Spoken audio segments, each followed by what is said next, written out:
This is Optimal Living Daily, episode 1829. Are you taking the false first step? Part 3 by Anthony Ongaro of BreakTheTwitch.com. And I'm Justin Malik. Happy Sunday and welcome back to Optimal Living Daily, or welcome for the first time if you're new here.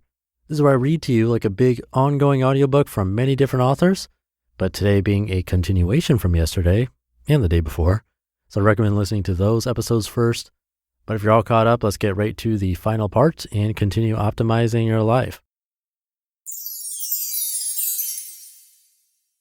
Are you taking the false first step? Part 3 by Anthony Ongaro of BreakTheTwitch.com. Number 3, build a habit before spending money. It should be obvious by now that we can't buy better versions of ourselves. The only way to become better is to spend time working towards what we value most in life. If your first instinct is to buy something in order to accomplish one of your goals, realize that this is likely a false first step. If you haven't even tried to accomplish something using the resources you already have, slow down and assess the situation. That discomfort you feel is your opportunity to stop the cycle of consumption dead in its tracks. Start first by establishing a small action to complete every day, something that over the course of a few weeks has the potential to become a strong habit. How amazing will those new running shoes be once you've been walking every day for a month? Once the habit is established, those shoes really can enhance your experience and help you continue your fitness journey, but they're not going to do the work for you. At the age of 23, filmmaker Robert Rodriguez directed his first feature film on a budget of $7,000, a small fraction of the multi-million-dollar budgets of most of Hollywood films. He promoted his film at festivals, eventually sold it, and went on to direct major motion pictures in Hollywood. Do the work first and buy new gear only after you've demonstrated a commitment to yourself and others. Number 4, rent or borrow the things you might need before buying. To avoid having more clutter in your home and potentially wasting more money on a false first step, borrow or rent the equipment that you think will help you accomplish your goals. This will help establish a sense of urgency as the equipment will need to be returned. You can focus on using it and see if it actually does everything you need it to. You can always buy it later down the road if it helps you accomplish what you need. While it may seem like you're wasting money on a rental that you might just end up buying, in most cases, it works out in your favor. Consider the expense of buying a brand new item that eventually goes unused, or the hassle of having to resell something that didn't work as you wished. Renting first will save you time and money overall. Number 5, learn what you don't know by failing and failing again. The best way to figure out what you actually need is to make a solid go of it and probably fail. You don't yet know what you don't know. By making a solid attempt at achieving your goal, you'll ask better questions, be able to find better answers, and fail a little better next time. You can figure out exactly what you actually need to get to the next step once you know more about what you don't know. The fear of failure is something that plagues us all, but owning that fear and embracing failure as a step along the path is the best thing you can do. Instead of purchasing a new diet plan or perhaps a new camera and placing the blame for failure on those things, own up to your personal growth process. Embrace failure and allow yourself to recognize each one as you learn what you actually need to succeed. It took the inventor of the Super Soaker water gun over 7 years to get his invention accepted by a distribution company. James Dyson failed 5,126 times on his way to designing a vacuum that worked the way he wanted it to. Don't give up. Most importantly, don't let buying something be the action you take towards accomplishing your goal. The last 2 years of my life have been very different from the years that preceded them.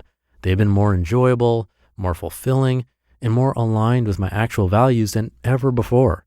In 2015, I had the resources to volunteer my time in Honduras to help raise money for a new nonprofit my friends started. So far this year, I've lost almost 20 pounds by doing 2 sets of push-ups every day and finally avoiding high sugar foods.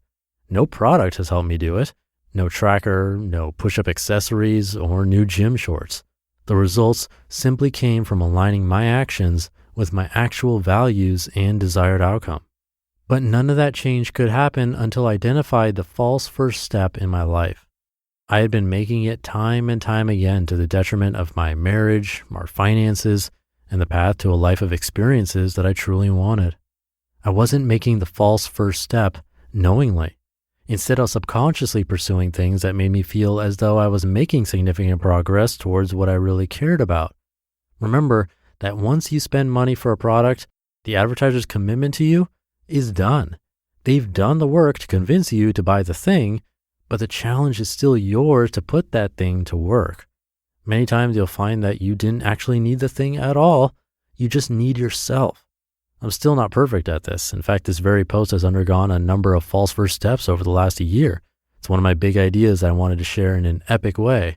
I've been so intimidated by it that I've come up with a million reasons why it wasn't ready to be put out into the world.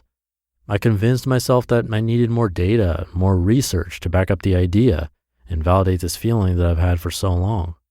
You know what the real first step was to getting this post written?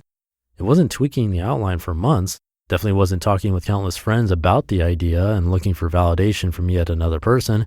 It wasn't even paying an editor to help me polish it. Really? It was hitting publish. I took the real first step almost 2 years after this idea first hit me.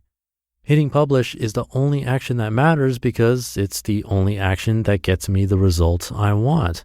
I want you to read this, identify the false first steps in your own life, and be changed. There was no way to do that without actually putting this post into the world and seeing what the world does with it. The real first step is hard. It's hard because it should be, because it means we're doing something that matters. If achieving our goals was as easy as buying something, I'd be a world-class Olympic runner, Nat Geo photographer, and calligraphy artist by now. Maybe you'd be a writer or a dancer or a millionaire entrepreneur.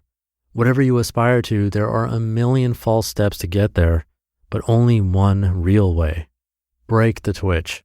Stop taking the false first step and do the work that counts.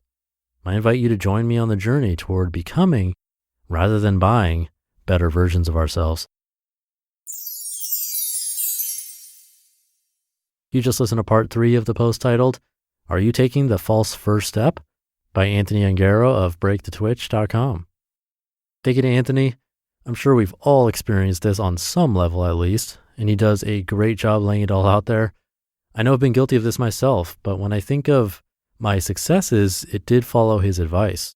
I started small with this show, using a relatively cheap setup, started with only a couple of authors with their permission, and it wasn't until somewhere around episode 300 when I finally updated my equipment so it sounds as good as I can get it.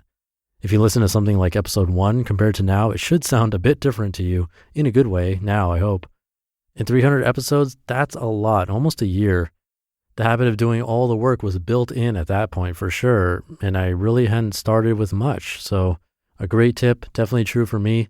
Great timing when we think about the holidays and gift giving too, or maybe working on our own wish lists.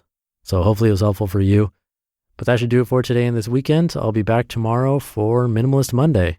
So I'll see you there where your optimal life awaits.